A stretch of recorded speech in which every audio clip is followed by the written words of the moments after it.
ചേച്ചി, സൈന എന്തിനാ വന്നത്? നീ കണ്ടോ അവളെ? ചേച്ചിയോട് എന്തു പറഞ്ഞു? എന്തു പറയാൻ? അവളുടെ ഭർത്താവിനെ തട്ടിയെടുത്ത് അവളുടെ ജീവിതം ഞാനായിട്ട് നശിപ്പിക്കരുതെന്ന്. പഴയതുപോലെ ആജ്ഞയോ അന്ത്യശാസനമോ ഒന്നും അല്ല, അപേക്ഷയാ. പൂക്കാടന്റെ മോളുടെ പുതിയ തന്ത്രം ജീവിക്കാൻ അനുവദിക്കണമെന്ന്. എന്നിട്ട് ചേച്ചി എന്ത് പറഞ്ഞു വിട്ടു? പ്രതാപിയായ പൂക്കാടൻ പൗലോസിന്റെ മോള് നേരിട്ട് വന്ന് അപേക്ഷിക്കുമ്പോ അത് നിരസിക്കുന്നത് കഷ്ടമല്ലേ? അതുകൊണ്ട് നമ്മുടെ ശല്യം ഉണ്ടാകില്ലെന്ന് ഉറപ്പ് കൊടുത്തു വിട്ടു. അവള് വന്ന് കരഞ്ഞു കാലു പിടിച്ചില്ലെങ്കിലും എന്റെ തീരുമാനം അത് തന്നെയായിരുന്നല്ലോ. അതുകൊണ്ട് അധികം സംസാരിപ്പിക്കേണ്ടി വന്നില്ല. ഏതായാലും ഒരു കാര്യം സത്യമാണെന്ന് ബോധ്യായി. അവള് വല്ലാതെ മാറിയിട്ടുണ്ട്. അല്ല, നിന്നോട് വല്ലോ സംസാരിച്ചോ അവള്? ചേച്ചിയോട് പറഞ്ഞ വിഷയം തന്നെയാണ്. പക്ഷേ ഈ പറഞ്ഞ മാറ്റമൊന്നും എനിക്ക് അവളിൽ തോന്നിയില്ല. എന്നുവെച്ചാ എന്താ? അവള് നിന്നോട് മോശമായിട്ട് എന്തെങ്കിലും? എന്താ അങ്ങനെ എന്തെങ്കിലും ഉണ്ടായോന്ന്? ഏയ്, ഒന്നും ഉണ്ടായില്ല ചേച്ചി. ഗൗരി, അലൻ ചിലപ്പോ ഇനിയും നിന്നെ കാണാൻ വന്നെന്നിരിക്കും. ഈ വിഷയത്തിൽ ഇനി ആരുമായി ഒരു ചർച്ച വേണ്ട. പറഞ്ഞത് കേട്ടല്ലോ. പക്ഷെ ചേച്ചി, സൈനയ്ക്ക് വേണ്ടി അലൻചേട്ടനെ ഒഴിവാക്കേണ്ട കാര്യമുണ്ടോ? സൈന വിചാരിക്കുന്നത് പോലെ കാര്യങ്ങൾ മുന്നോട്ട് പോകുന്ന ഒരു പ്രതീക്ഷ എനിക്കില്ല. ഇപ്പൊ തന്നെ അലൻചേട്ടന്റെ അവസ്ഥ വലിയ കഷ്ടത്തിലാണ്. പാവം, എങ്ങും ഇങ്ങും ഇല്ലാത്തൊരു കണ്ടീഷനില്. അതിന്റെ കാരണക്കാരൻ അലൻ തന്നെയാ. നമുക്കെന്ത് ചെയ്യാൻ പറ്റും? ആ കാര്യവും പറഞ്ഞ് എന്റെ കാല് പിടിച്ച് യാചിക്കാൻ വരുന്നത് എനിക്കിഷ്ടമല്ല. അതിപ്പോ സൈനയാണെങ്കിലും ശരി, അലനാണെങ്കിലും ശരി. അതുകൊണ്ട് ഈ വിഷയം ഇനി ഈ വീട്ടിൽ ചർച്ചയ്ക്ക് എടുക്കാനും ഞാൻ ഉദ്ദേശിക്കുന്നില്ല. പറഞ്ഞത് മനസ്സിലായല്ലോ?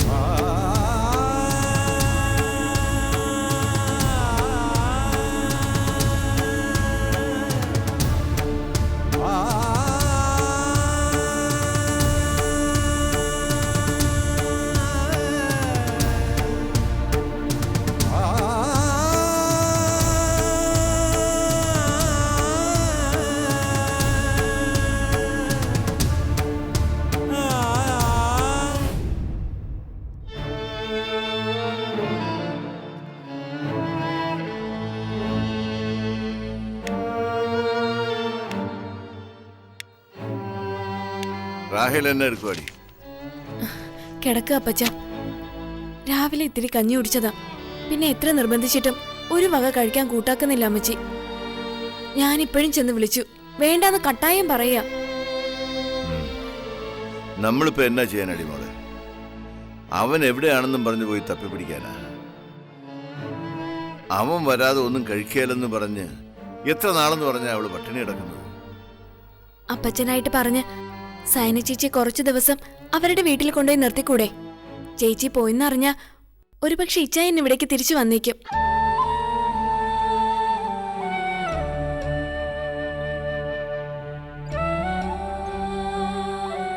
എന്നെ പറഞ്ഞാടി ഞാൻ അവളെ മടക്കി അയക്കേണ്ടത്? പറഞ്ഞാല് പോകാൻ കൂട്ടാക്കുമെന്ന് എനിക്ക് തോന്നുന്നില്ല. അഥവാ പോയാലും അവൻ തിരിച്ചെത്തിയെന്നറിഞ്ഞാൽ അവൾ ഇവിടേക്ക് തന്നെ വരും. പിന്നെയും ഈ ഒളിച്ചുകളി തുടരണ്ടായോ? അതിലും ഭേദം അവൾ ഇവിടെ തന്നെ നിൽക്കുന്നതാ. എന്നതാ, അളിയും വിളിക്കുകയോ മറ്റും ചെയ്തോ? ഇല്ലെന്നേ. അക്കാര്യം പറഞ്ഞ് അമ്മച്ചി ഒരേ കരച്ചിലും കിടപ്പുവാ. ഒന്നും കഴിക്കാൻ പോലും കൂട്ടാക്കുന്നില്ല ജോസൂട്ടി. അതിപ്പോ നമ്മൾ ആരെങ്കിലും എന്നതിലും ചെയ്തിട്ടാണോ? വന്ന് കയറി ഉടനെ ഇങ്ങനത്തെ ഷോ കാണിച്ച് ഇറങ്ങിപ്പോണ്ട ഒരു കാര്യം അളിയനില്ലായിരുന്നു. അതിനവന് തെറ്റു പറയാൻ പറ്റുമോ ജോസൂട്ടി? അവൾ ഇവിടെയുള്ള കാര്യം അവനൊട്ടും പ്രതീക്ഷിച്ചില്ലല്ലോ. അത് മാത്രമല്ല, അവന്റെ മനസ്സിൽ എന്താണെന്ന് അറിഞ്ഞു വെച്ചിട്ടും നമ്മൾ കൂടെ സയനയെ അനുകൂലിച്ചതാണെന്നല്ലേ അവൻ കരുതൂ. സൈനെ അനുകൂലിച്ചത് തെറ്റായിട്ടൊന്നും എനിക്ക് തോന്നില്ല അപ്പച്ച. വിശേഷിച്ചും അവൾ ഇങ്ങനെയൊക്കെ മാറിയൊരു സാഹചര്യത്തില്. അത് ജോസൂട്ടിക്ക് ഇച്ചായന്റെ മനസ്സറിയാഞ്ഞിട്ടാ. സൈന ചേച്ചി ഒരിക്കലും അംഗീകരിക്കാൻ ഇച്ചായന് പറ്റില്ലെന്ന് എനിക്ക് അപ്പോഴേ തോന്നിയിരുന്നു. നിങ്ങളൊക്കെ അളിയനെ ഇങ്ങനെ സപ്പോർട്ട് ചെയ്യുന്നതാ കുഴപ്പം. കാര്യങ്ങളൊക്കെ പറഞ്ഞ് മനസ്സിലാക്കി എങ്ങനെങ്കിലും യോജിച്ച് മുന്നോട്ട് പോകാനുള്ളതിന് ശ്ശെ. ഇനിയിപ്പോ ആ ഗായത്രിയുടെ പിന്നാലെ പോയി ജീവിതം പാഴാക്കുന്നതിനേക്കാളും നല്ലത് ഈ ബന്ധം തന്നെയാ. ഒന്നുമില്ലേലും ഇടവക്കാരെയും ബന്ധുക്കളെയും വെറുപ്പിക്കാതെ കഴിയാലോ. അല്ലാതെ പിന്നെ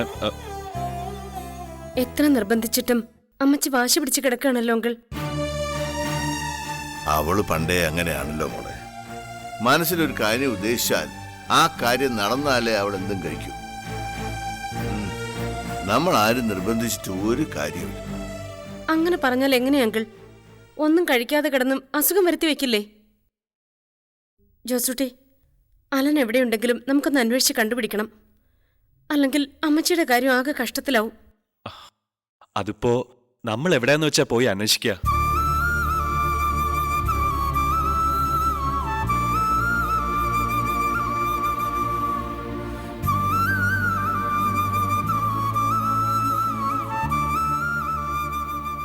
അലൻ ഗായത്രിയുടെ വീട്ടിലുണ്ടാവും, എനിക്കുറപ്പാണ്.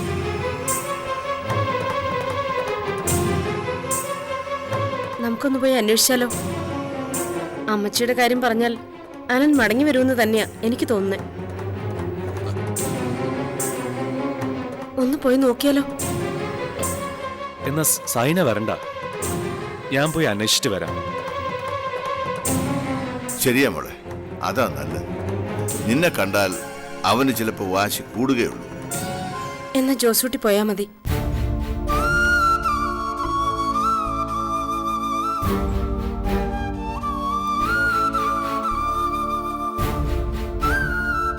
അഥവാ അവിടെ ഉണ്ടെങ്കിൽ തന്നെ അളിയൻ വരുന്ന എനിക്ക് തോന്നുന്നില്ല. ഇനി പോയി അന്വേഷിച്ചില്ലാന്ന് വേണ്ടല്ലോ. ജോസൂട്ടി, ചിലപ്പോ ഇച്ചായൻ ആ ഇസബൽ ആന്റിയുടെ വീട്ടിലുണ്ടെങ്കിലോ? ആ, നോക്കാം.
എന്തായി ജോസൂട്ടി, എന്തെങ്കിലും വിവരം കിട്ടിയോ? എവിടെ? മനുഷ്യനെ വെറുതെ മെനക്കെടുത്താൻ. രാത്രി ഈ സിറ്റി മുഴുവൻ അലഞ്ഞത് വെറുതെ ആയി. ഒരു വിധേന എല്ലായിടത്തും തപ്പി, അവിടെ ഒന്നും ആള് ചെന്നിട്ടുമില്ല. ഗായത്രിയുടെ വീട്ടിൽ പോയോ? പോയി. അവരെ കാണണമെന്നൊന്നില്ല. അവിടത്തെ ഒരു കാര്യസ്ഥനുണ്ട്, കൃഷ്ണപിള്ള. അയാളോട് അന്വേഷിച്ചത്. അലൻ അവിടെ ചെന്നിട്ടില്ല എന്നാണ് അയാൾ പറയുന്നത്. ആ ഇസബലയുടെ ആന്റിയെ കണ്ടോ ജോസൂട്ടി? എവിടെ? അന്വേഷിച്ച് പിടിച്ച് അവിടെ ചെന്നപ്പോ അവരാ വീട് സ്ഥലമൊക്കെ വിറ്റു പോയിട്ട് 5-6 മാസമായിരുന്നു.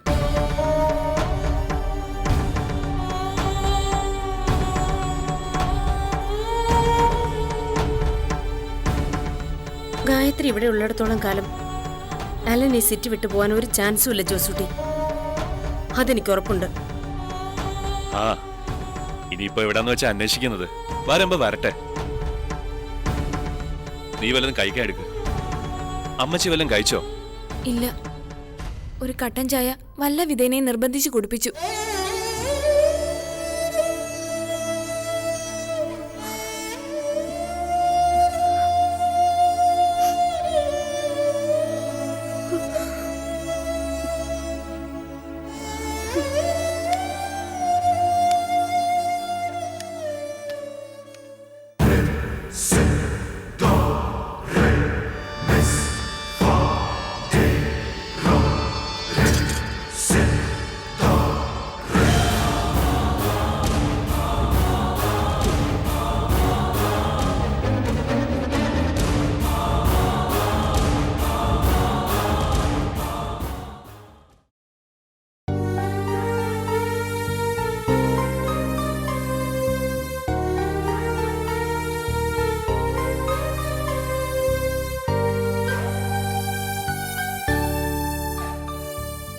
May I come in doctor? Yes, good morning doctor. Good morning. താനേക്ക് എന്തിനാ സർ കാണണമെന്ന് പറഞ്ഞത്? ദീപുവിന്റെ കാര്യത്തില് ചില തീരുമാനങ്ങൾ എടുക്കണം. അല്ലെങ്കിൽ അവൻ വീണ്ടും പഴയ ജീവിതത്തിലേക്ക് മടങ്ങിപ്പോകുന്നു. വല്ലാത്ത ഭയം തോന്നുന്നു എനിക്ക്. എന്ത് പറ്റി സർ? വീട്ടിൽ എന്തെങ്കിലും പ്രശ്നം ഉണ്ടായോ? അവിടെ എന്നാടോ പ്രശ്നമില്ലാത്തത്? സമാധാനത്തോടെ ഒരു ദിവസം കഴിയാന്ന് പറഞ്ഞാൽ അതൊരു അത്ഭുതം. സ്വന്തം മകൻ ദുശ്ശീലങ്ങളൊക്കെ ഉപേക്ഷിച്ച് നല്ലൊരു ജീവിതത്തെപ്പറ്റി ചിന്തിച്ചു തുടങ്ങിയാൽ തന്നെ അയാളുടെ അമ്മയ്ക്കും സഹോദരങ്ങൾക്കും തോന്നുന്ന സന്തോഷം എത്ര വലുതായിരിക്കും. പക്ഷെ ദീപുവിന്റെ കാര്യത്തിൽ സംഭവിച്ചത് നേരെ മറിച്ച. വന്ദനയ്ക്ക് ശില്പിക്കൊന്നും അവന്റെ മാറ്റം അംഗീകരിക്കാനേ പറ്റുന്നില്ല. അവന്റെ മനസ്സിന്റെ താളം തെറ്റിക്കാൻ മനഃപൂർവ്വം ഓരോ പ്രോബ്ലംസ് ക്രിയേറ്റ് ചെയ്യണം അവര്. ഇന്നലെ ശില്പയും ദീപുമായി ഗംഭീര വഴക്കായിരുന്നു. ഒടുവിൽ സഹി കെട്ടപ്പോൾ ദീപുവിന് അവളെ തല്ലണ്ടേയും വന്നു. സ്വാഭാവികമായും വന്ദന ഏറ്റുപിടിക്കുമല്ലോ. ഒടുവിൽ സഹിയിട്ട് അവൻ വീട്ടിൽ നിന്ന് ഇറങ്ങിപ്പോയി. അയ്യോ, അത് കഷ്ടമായല്ലോ. എന്നിട്ടിപ്പോ ദീപചേട്ടൻ എവിടെയുണ്ട്? അറിയില്ല. അവൻ ഇതുവരെ തിരിച്ചു വന്നിട്ടില്ല. മൊബൈൽ ട്രൈ ചെയ്തപ്പോൾ ഫോൺ എടുക്കുന്നുമില്ല. ഒരു മെസ്സേജ് വന്നു, ഡാഡി വിഷമിക്കണ്ട, ഞാനൊരു തെറ്റും ചെയ്യില്ല എന്ന്. എവിടെയാണെന്ന് വല്ല വിവരവും? കുറച്ചു മുമ്പ് വിളിച്ചിരുന്നു. മനസ്സൊന്ന് ശാന്തമായി കഴിഞ്ഞാൽ ഞാൻ വീട്ടിലേക്ക് വന്നോളാന്ന് പറഞ്ഞ് പെട്ടെന്ന് കട്ട് ചെയ്തു. ഞാനാകെ വറീഡാണ് ഗൗരി. അവന്റെ കാര്യത്തിൽ ഉടനെ എന്തെങ്കിലും ചെയ്തില്ലെങ്കിൽ നമ്മൾ അന്ന് പറഞ്ഞ പോലെ ദീപുചേട്ടനെ എന്തിലെങ്കിലും ഒന്ന് എൻഗേജ്ഡ് ആക്കണം സർ. ഞാൻ ആലോചിക്കുന്നത് അവനെ കുറച്ച് നാൾ ഇവിടുന്ന് എങ്ങോട്ടെങ്കിലും ഒന്ന് മാറ്റി നിർത്തിയാലോ. ഫ്രണ്ട്സ് ഒരുപാട് പേരുണ്ട് എബ്രോഡ്. അവിടെ എവിടെയെങ്കിലും ഒന്ന് ട്രൈ ചെയ്താലോ എന്ന് ആലോചിക്കാം. അല്ലാതെ വീട്ടിൽ അവനൊരു സ്വസ്ഥതയും കിട്ടില്ല. അത് വേണോ സർ? അങ്ങനെ ഒരു ഒളിച്ചോട്ടം കൊണ്ട് ഗുണത്തെക്കാളേറെ ദോഷമായിരിക്കും ഉണ്ടാവുക. ഞാൻ പറയുന്നത് ദീപുചേട്ടനെ ഇവിടെ തന്നെ നിർത്തി ഈ പ്രോബ്ലംസ് ഒക്കെ ഓവർകം ചെയ്യാനുള്ള ഒരു സ്ട്രെങ്ത് ഉണ്ടാക്കി എടുക്കണമെന്നാണ്. ഒന്നുകിൽ കോഴ്സ് കണ്ടിന്യൂ ചെയ്യണം, അതും അല്ലെങ്കിൽ ഈ ഹോസ്പിറ്റലുമായി ബന്ധപ്പെട്ട് മറ്റെന്തെങ്കിലും ഒരു ജോലി. കോഴ്സ് കണ്ടിന്യൂ ചെയ്യാൻ അവന് താല്പര്യമില്ല. ആലോചിച്ചപ്പോൾ അത് അവന്റെ ഇഷ്ടത്തിന് വിടുകയാണ് നല്ലതെന്ന് എനിക്ക് തോന്നി. ആ കുട്ടിയുടെ ഓർമ്മകൾ അവനെ ഡിസ്റ്റർബ് ചെയ്യുന്നുണ്ടോ? എങ്കിൽ പിന്നെ ദീപുചേട്ടൻ ഇവിടുത്തെ അഡ്മിനിസ്ട്രേഷന്റെ ചുമതല ഏറ്റെടുത്തൂടെ? ഇവിടെയാകുമ്പോ എപ്പോഴും സാറിന്റെ ഒരു ഗൈഡൻസും കെയറും ഒക്കെ ദീപുചേട്ടൻ ഉണ്ടാവുമല്ലോ. അത് ആലോചിക്കുന്ന കാര്യമുള്ളൂ. അവന്റെ അഭിപ്രായം കൂടി ചോദിക്കണം. അവൻ സമ്മതിച്ചാൽ അത് മറ്റൊരു പൊട്ടിത്തെറിക്ക് കൂടി കാരണമാവും. അമ്മയും മോളും എങ്ങനെ റിയാക്ട് ചെയ്യുമെന്ന് അറിയില്ലല്ലോ. അത്തരം എതിർപ്പുകളൊന്നും കാര്യമാക്കാതിരിക്കുന്നതാണ് സർ നല്ലത്. നമുക്കാവശ്യം ദീപുചേട്ടനെ വളരെ കംഫർട്ടബിൾ ആയ ഒരിടത്തേക്ക് കൊണ്ടുവരിക എന്നുള്ളതാണ്. അതിന് എന്റെ അഭിപ്രായത്തിൽ ഇത് തന്നെയാണ് ഒരു നല്ല വഴി. യെസ്, എനിക്കും അത് തന്നെ തോന്നുന്നു. താനുമായിട്ട് ആലോചിച്ചാൽ എന്തെങ്കിലും ഒരു സൊല്യൂഷൻ കിട്ടുമെന്ന് തോന്നിയിരുന്നു. അതാ വിളിപ്പിച്ചത്. Thank you Gauri. ഞാൻ ഈ കാര്യം അവനുമായിട്ടൊന്ന് ഡിസ്കസ് ചെയ്യട്ടെ. ദീപുചേട്ടന് താല്പര്യക്കുറവൊന്നും ഉണ്ടാവില്ല. സർ ധൈര്യമായിട്ടിരിക്കെ. എന്നാ ഞാൻ പൊയ്ക്കോട്ടെ സർ. ഓക്കെ. ആ ഗൗരി, എന്താ സർ? ഒരു കാര്യം ചോദിക്കാൻ പറ്റൂ. ഇയാള് ഒരു ഫാമിലി ലൈഫിനെ കുറിച്ചൊന്നും ചിന്തിക്കുന്നില്ലേ? അത് ഇല്ല സർ, അതിനെക്കുറിച്ചൊന്നും ആലോചിച്ചിട്ടില്ല. അതെന്താ ആലോചിക്കാത്തത്? ഒരു കുടുംബമൊക്കെ ആവാനുള്ള സമയമായില്ലേ? അതോ എന്തെങ്കിലും അഫയർ ഉണ്ടോ? ഏയ് ഇല്ല സർ. എന്നാ തന്റെ ചേച്ചി ഞാനൊന്ന് കാണട്ടെ. പറ്റിയ ഒരാളെ കണ്ടുപിടിക്കാൻ പറയുന്നുണ്ട് ഞാൻ.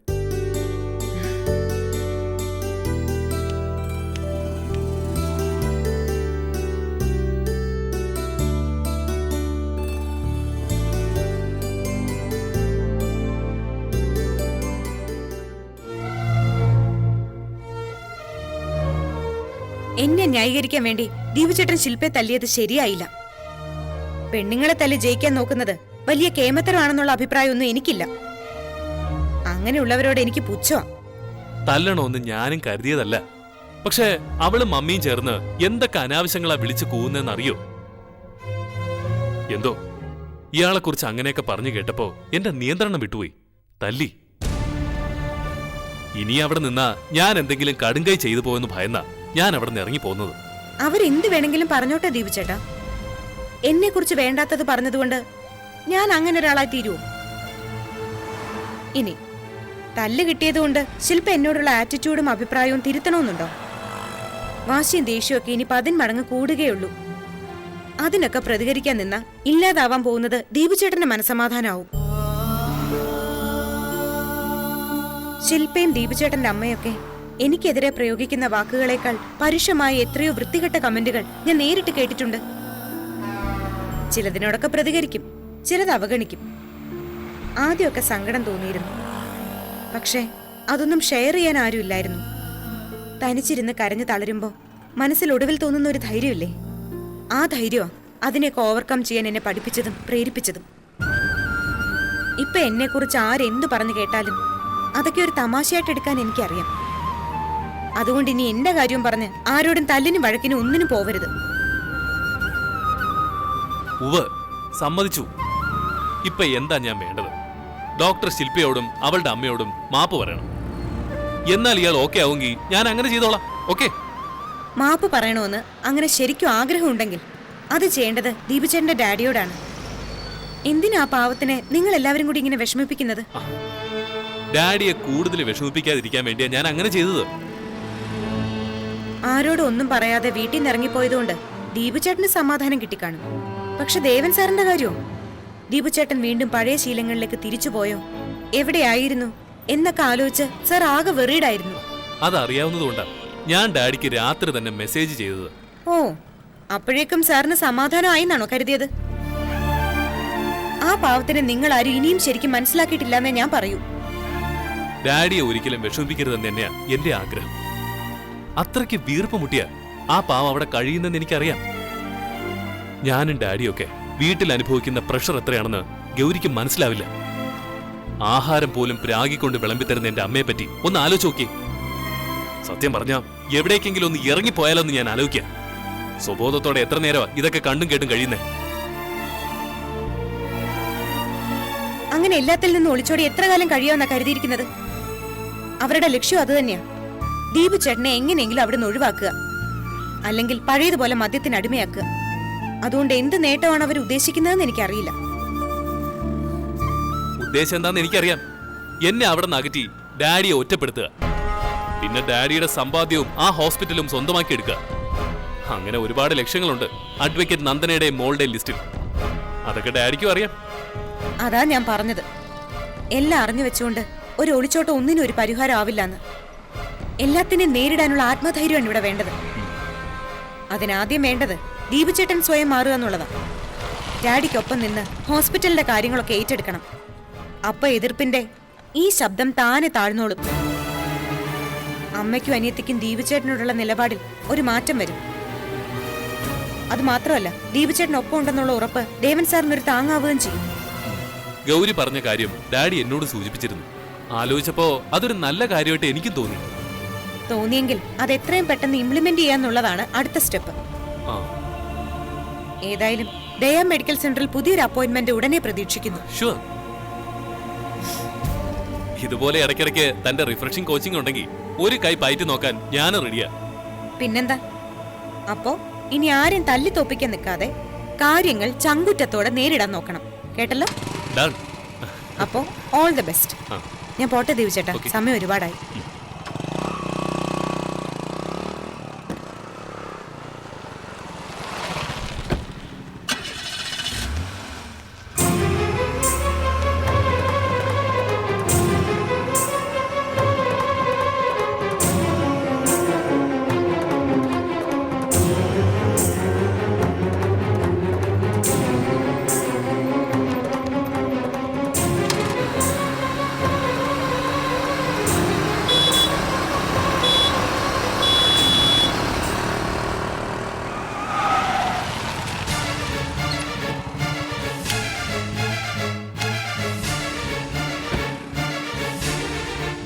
എന്താ മാഷെ, വീണ്ടും ഒരു വഴിതടയൽ സമരത്തിന്റെ ലൈൻ?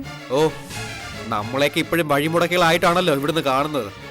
അതെന്തോ മനസ്സിൽ വെച്ചോണ്ടാണല്ലോ സെയിൽസ് മാനേജറുടെ പറച്ചില്. എന്താ കാര്യം? കാര്യം എന്താന്ന് സ്വയം ഒന്ന് ആലോചിച്ച് നോക്കിയാൽ മതി. എന്താ മാനേജറെ, ഇന്നും പരാതിക്കെട്ടടിക്കാൻ തന്നെയാണോ ഭാവം? എന്താ ഇന്നത്തെ പ്രശ്നം? ചേച്ചി തന്നെയാണോ? ഞാൻ ഒരു പരാതി കെട്ട് അഴിക്കുന്നില്ല. പക്ഷെ ഒരു കാര്യം എനിക്ക് വ്യക്തമായിട്ട് അറിഞ്ഞാൽ കൊള്ളാമെന്നുണ്ട്.